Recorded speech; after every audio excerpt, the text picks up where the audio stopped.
Reading Black Like Me, 45 years after it originally appeared, is much like walking with a ghost. It is a journey through a haunted land with no Cicerone to show you the way. Much has changed during those tumultuous years, especially in the South, and yet much has remained the prickly same.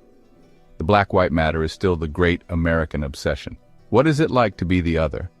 A few, very few, thoughtful, heroic whites through the 4 centuries since the arrival of the first slave ship at Charleston Harbor have at one time or another considered the idea. It was one man who actually followed through. John Howard Griffin, a white Texan, thought the unthinkable and did the undoable. He became a black man. Griffin, a student of theology and disciple of Jacques Maritain, a musicologist, photographer, and a novelist, decided to become a Negro. The phrase African American had not yet enriched our vocabulary. With the help of a dermatologist, he ingested pigment-changing medicines and subjected himself to intense ultraviolet rays. Though he, in the process, suffered considerable discomfort, he finally passed. To add the final touch, he shaved his head clean bald and had indeed become an approaching middle-aged black man of some dignity. He was all set to wander across the Deep South, especially Mississippi. His book is in the form of a diary. The first entry, October 28, 1959. That was the day he became possessed by the challenge. The final one, December 15th. That was the day he returned home to his family in Mansfield, Texas, as a white husband and father. What follows is an epilogue, a recounting of the firestorm that ensued with the publication of Black Like Me. He was celebrated, of course, in national journals as well as on TV and radio. The vilification came along with it. It was a matter of course. What mattered most, and still matters most, is the difficulty white Americans have in feeling what it is to be the other. A black woman I know speaks of the feeling tone. John Howard Griffin, in his perilous, humiliating, and, at times hilarious yet, strangely enough hopeful adventure, captured the feeling tone as no white man I've ever known. This is a contemporary book, you bet. Studs, Turkle, Chicago, 2004. This may not be all of it. It may not cover all the questions, but it is what it is like to be a Negro in a land where we keep the Negro down. Some whites will say this is not really it. They will say this is the white man's experience as a Negro in the South, not the Negroes. But this is picayunish, and we no longer have time for that. We no longer have time to atomize principles and beg the question. We fill too many gutters while we argue unimportant points and confuse issues. The Negro, the South, these are the details. The real story is the universal one of men who destroy the souls and bodies of other men, and in the process destroy themselves for reasons neither really understands. It is the story of the persecuted, the defrauded, the feared, and the detested.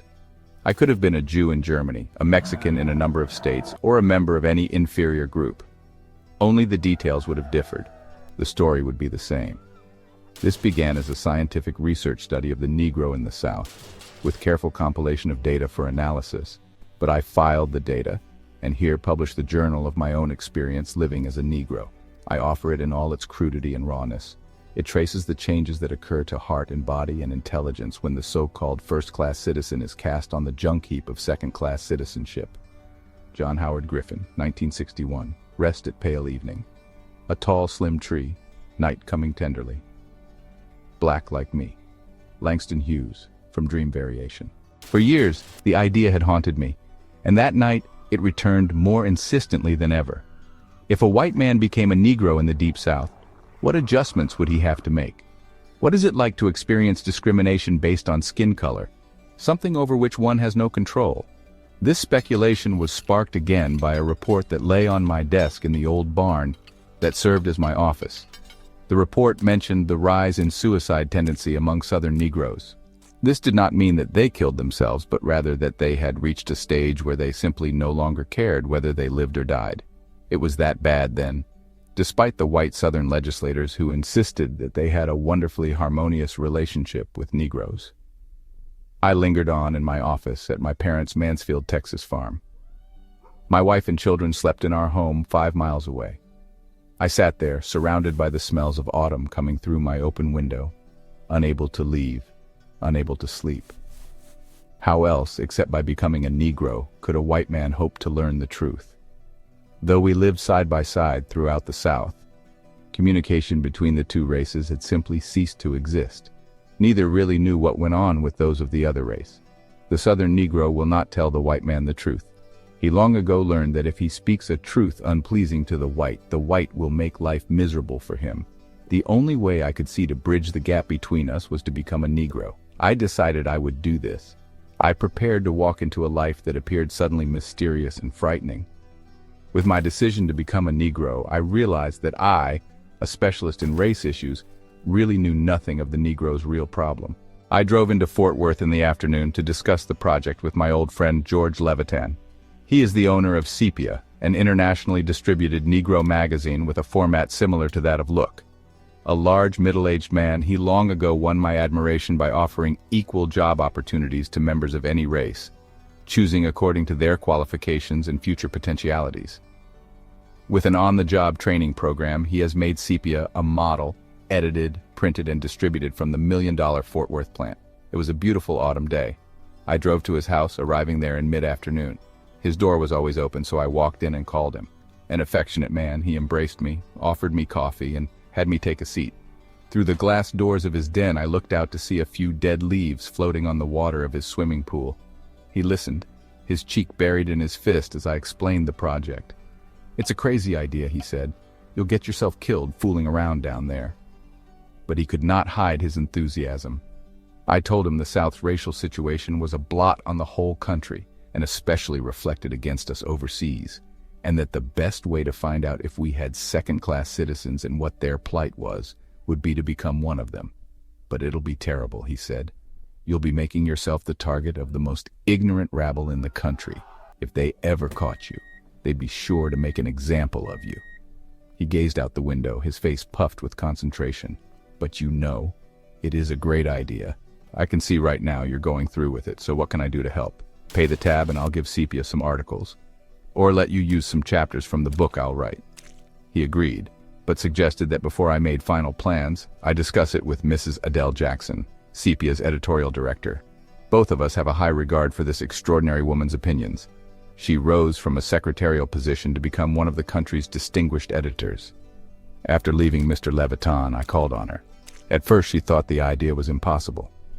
"You don't know what you'd be getting into, John," she said. She felt that when my book was published, I would be the butt of resentment from all the hate groups, that they would stop at nothing to discredit me, and that many decent whites would be afraid to show me courtesies when others might be watching. And two, there are the deeper currents among even well-intentioned Southerners. Currents that make the idea of a white man's assuming non-white identity a somewhat repulsive step down. And other currents that say, "Don't stir up anything. Let's try to keep things peaceful." And then I went home and told my wife. After she recovered from her astonishment, she unhesitatingly agreed that if I felt I must do this thing, then I must. She offered, as her part of the project, her willingness to lead, with our 3 children, the unsatisfactory family life of a household deprived of husband and father. I returned at night to my barn office. Outside my open window, frogs and crickets made the silence more profound. A chill breeze rustled dead leaves in the woods. It carried an odor of fresh-turned dirt, drawing my attention to the fields where the tractor had only a few hours ago stopped plowing the earth. I sensed the radiance of it in the stillness, sensed the earthworms that burrowed back into the depths of the furrows, sensed the animals that wandered in the woods in search of nocturnal rut or food. I felt the beginning loneliness, the terrible dread of what I had decided to do. Lunched with Mrs. Jackson, Mr. Levitan, and 3 FBI men from the Dallas office. Though I knew my project was outside their jurisdiction and that they could not support it in any way, I wanted them to know about it in advance. We discussed it in considerable detail. I decided not to change my name or identity. I would merely change my pigmentation and allow people to draw their own conclusions. If asked who I was or what I was doing, I would answer truthfully. "Do you suppose they'll treat me as John Howard Griffin regardless of my color? Or will they treat me as some nameless Negro even though I'm still the same man?" I asked. "You're not serious," one of them said. "They're not going to ask you any questions. As soon as they see you, you'll be a Negro, and that's all they'll ever want to know about you." Arrived by plane as night set in. I checked my bags at the Hotel Monteleone in the French Quarter and began walking. Strange experience. When I was blind, I came here and learned cane walking in the French Quarter. Now the most intense excitement filled me as I saw the places I visited while blind. I walked miles, trying to locate everything by sight that I once knew only by smell and sound. The The streets were full of sightseers. I wandered among them, entranced by the narrow streets, the iron grill balconies, the green plants and vines glimpsed in lighted flagstone courtyards. Every view was magical, whether it was a deserted lamplit street corner or the neon hubbub of Royal Street. I walked past garish bars where hawkers urged me in to see the gorgeous girls do their hip shaking, and they left the doors open sufficiently to show dim, smoke-blue interiors crossed by long rays of pink spotlights that turned the semi-nude girl's flesh rose. I strolled on, jazz blared from the bars, odors of old stone and Creole cooking and coffee filled the streets. At Broussard's I had supper in a superb courtyard under the stars, huîtres variées, green salad, white wine and coffee. The same meal I had there in past years. I saw everything, the lanterns, the trees, the candlelit tables, the little fountain, as though I were looking through a fine camera lens. Surrounded by elegant waiters, elegant people, and elegant food, I thought of the other parts of town where I would live in the days to come. Was there a place in New Orleans where a Negro could buy huîtres variées? At 10, I finished dinner and went to telephone an old friend who lives in New Orleans. He insisted I stay at his house, and I was relieved, for I foresaw all sorts of difficulties staying in a hotel while I turned into a Negro. In the morning, I called the Medical Information Service and asked for the names of some prominent dermatologists. They gave me 3 names. The first one I called gave me an appointment immediately, so I took the streetcar to his office and explained my needs. He had had no experience with such a request, but was willing enough to aid me in my project. After taking my case history, he asked me to wait while he consulted with some of his colleagues by phone as to the best method of darkening my skin. After some time he stepped back into the room and said they had all agreed we would attempt it with a medication taken orally, followed by exposure to ultraviolet rays. He explained they used it on victims of vitiligo, a disease that causes white spots to appear on the face and body. Until this medication was discovered, the victims of this disease had to wear pancake makeup when they went outside in public. It could be dangerous to use, however. It usually took from 6 weeks to 3 months to darken the skin pigmentation. I told him I could not spare that much time, and we decided to try accelerated treatments, with constant blood tests to see how my system tolerated the medication. I got the prescription filled, returned to the house, and took the tablets. 2 hours later, I exposed my entire body to ultraviolet rays from a sun lamp. My host remained away from the house most of the time. I told him I was on an assignment that I could not discuss and that he should not be surprised if I simply disappeared without saying goodbye. I knew that he had no prejudices, but I nevertheless did not want to involve him in any way, since reprisals might be taken against him by bigots or by his associates, who might resent his role as my host once my story became known. He gave me a key to his house, and we agreed to maintain our different schedules without worrying about the usual host-guest relationship. After supper, I took the trolley into town and walked through some of the Negro sections in the South Rampart Dryades Street sections. They are mostly poor sections with cafes, bars, and businesses of all sorts alongside cluttered residences. I searched for an opening, a way to enter the world of the Negro, some contact perhaps. As yet, it was a blank to me. My greatest preoccupation was that moment of transition when I would pass over. Where and how would I do it? To get from the white world into the Negro world is a complex matter.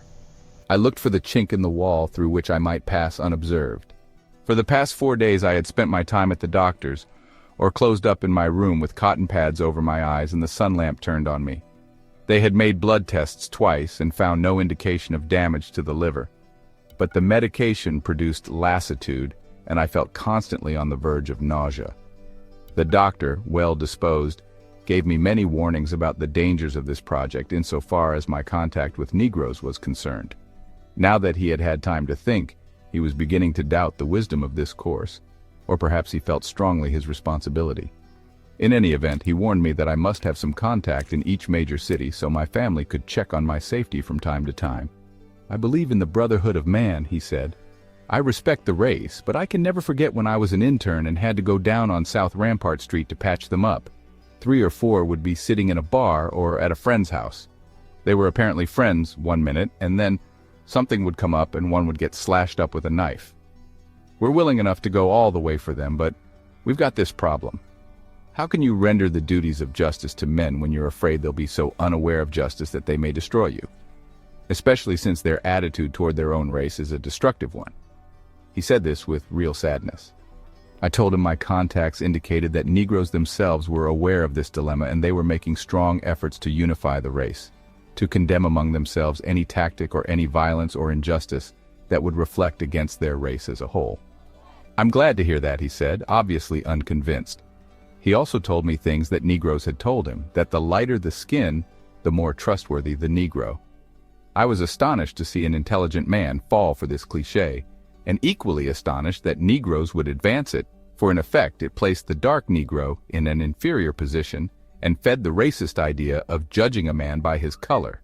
When not lying under the lamp, I walked the streets of New Orleans to orient myself. Each day I stopped at a sidewalk shoeshine stand near the French Market. The shine boy was an elderly man, large, keenly intelligent, and a good talker. He had lost a leg during World War I. He showed none of the obsequiousness of the Southern Negro, but was polite and easy to know.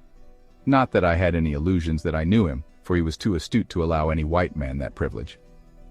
I told him I was a writer, touring the Deep South to study living conditions, civil rights, etc. But I did not tell him I would do this as a Negro.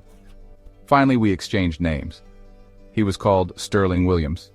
I decided he might be the contact for my entry into the Negro community. I had my last visit with the doctor in the morning.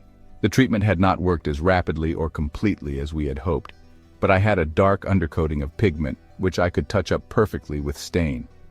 We decided I must shave my head, since I had no curl. The dosage was established, and the darkness would increase as time passed. From there, I was on my own. The doctor showed much doubt and perhaps regret that he had ever cooperated with me in this transformation. Again, he gave me many firm warnings and told me to get in touch with him any time of the day or night if I got into trouble. As I left his office, he shook my hand and said gravely, "Now you go into oblivion." A cold spell had hit New Orleans, so that lying under the lamp that day was a comfortable experience. I decided to shave my head that evening and begin my journey. In the afternoon, my host looked at me with friendly alarm. "I don't know what you're up to," he said, "but I'm worried." I told him not to be and suggested I would probably leave sometime that night. He said he had a meeting but would cancel it. I asked him not to. "I don't want you here when I go," I said. "What are you going to do? Be a Puerto Rican or something?" he asked. "Something like that," I said. "There may be ramifications. I'd rather you didn't know anything about it. I don't want you involved." He left around 5. I fixed myself a bite of supper and drank many cups of coffee, putting off the moment when I would shave my head, grind in the stain, and walk out into the New Orleans night as a Negro.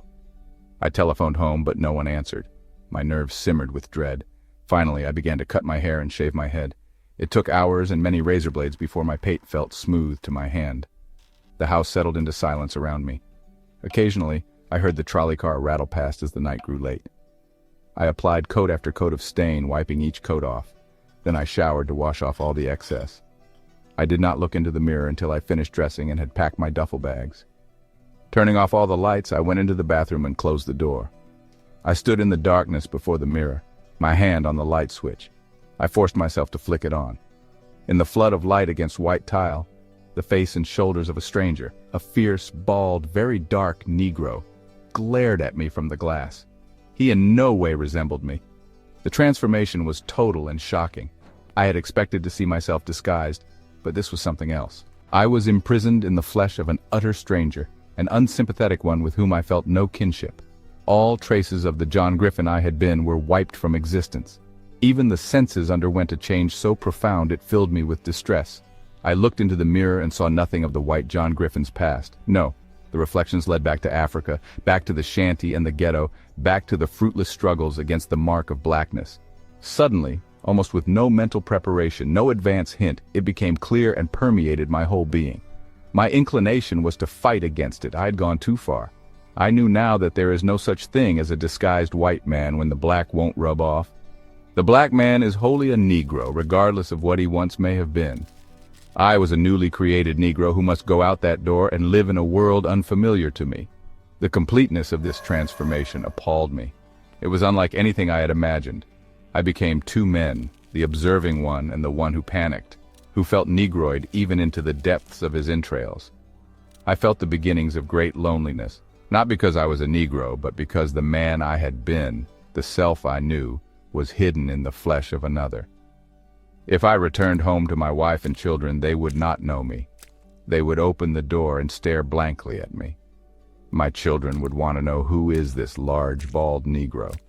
If I walked up to friends, I knew I would see no flicker of recognition in their eyes. I had tampered with the mystery of existence, and I had lost the sense of my own being. This is what devastated me. The Griffin that was had become invisible. The worst of it was that I could feel no companionship with this new person. I did not like the way he looked. Perhaps I thought this was only the shock of a first reaction. But the thing was done, and there was no possibility of turning back. For a few weeks, I must be this aging, bald Negro. I must walk through a land hostile to my color, hostile to my skin. How did one start? The night lay out there waiting. 1,000 questions presented themselves. The strangeness of my situation struck me anew. I was a man born old at midnight into a new life. How does such a man act? Where does he go to find food, water, a bed?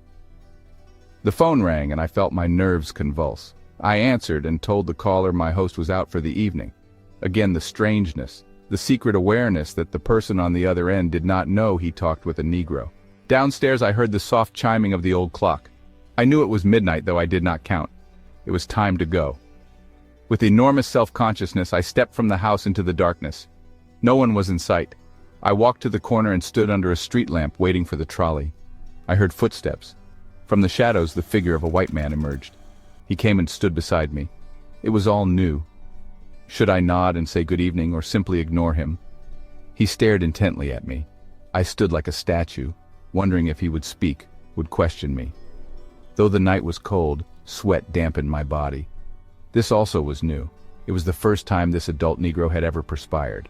I thought it vaguely illuminating that the Negro Griffin's sweat felt exactly the same to his body as the white Griffin's.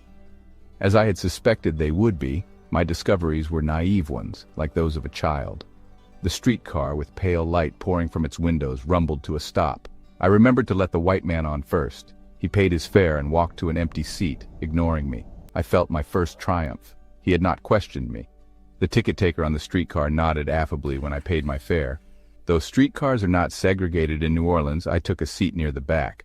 Negroes there glanced at me without the slightest suspicion or interest. I began to feel more confident. I asked one of them where I could find a good hotel. He said the butler on Rampart was as good as any, and told me what bus to take from downtown. I got off and began walking along Canal Street in the heart of town, carrying one small duffel bag in each hand. I passed the same taverns and amusement places where the hawkers had solicited me on previous evenings. They were busy, urging white men to come in and see the girls. The same smells of smoke and liquor and dampness poured out through half-open doors. Tonight, they did not solicit me. Tonight, they looked at me, but did not see me. I went into a drugstore that I had patronized every day since my arrival.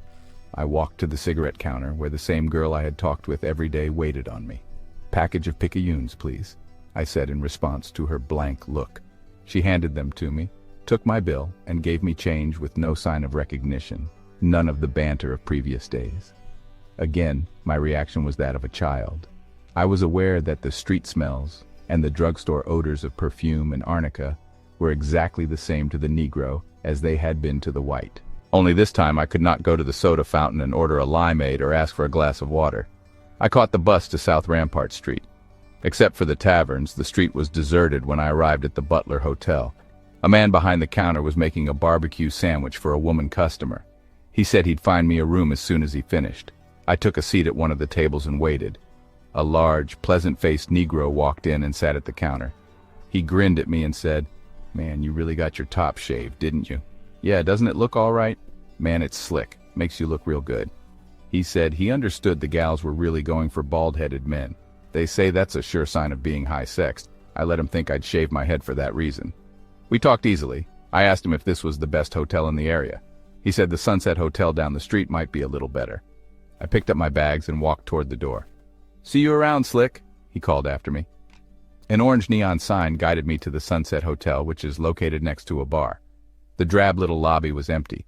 I waited a moment at the desk and then rang a call bell. A man, obviously awakened from sleep, came down the hall in his undershirt, buttoning his trousers. He said I would have to pay in advance and that he didn't allow men to take girls up to the rooms. I paid the $2.85 and he led me up narrow, creaking stairs to the second floor. I stood behind him as he opened the door to my room and saw over his shoulder the desolate, windowless cubicle. I almost backed out, but realized I could probably find nothing better. We entered, and I saw that the room was clean. "The bathroom's down the hall," he said. I locked the door after him and sat down on the bed to the loud twang of springs. A deep gloom spread through me, heightened by noise of talk, laughter, and jukebox jazz from the bar downstairs. My room was scarcely larger than a double bed. An open transom above the door into the hall provided the only ventilation. The air, mingled with that of other rooms, was not fresh. In addition to the bed, I had a tiny gas stove and a broken-down bedstand. On it were 2 thin hand towels, a half-bar of ivory soap. It was past 1 now. The light was so feeble I could hardly see to write. With no windows, I felt boxed in, suffocating. I turned off my light and tried to sleep, but the noise was too much.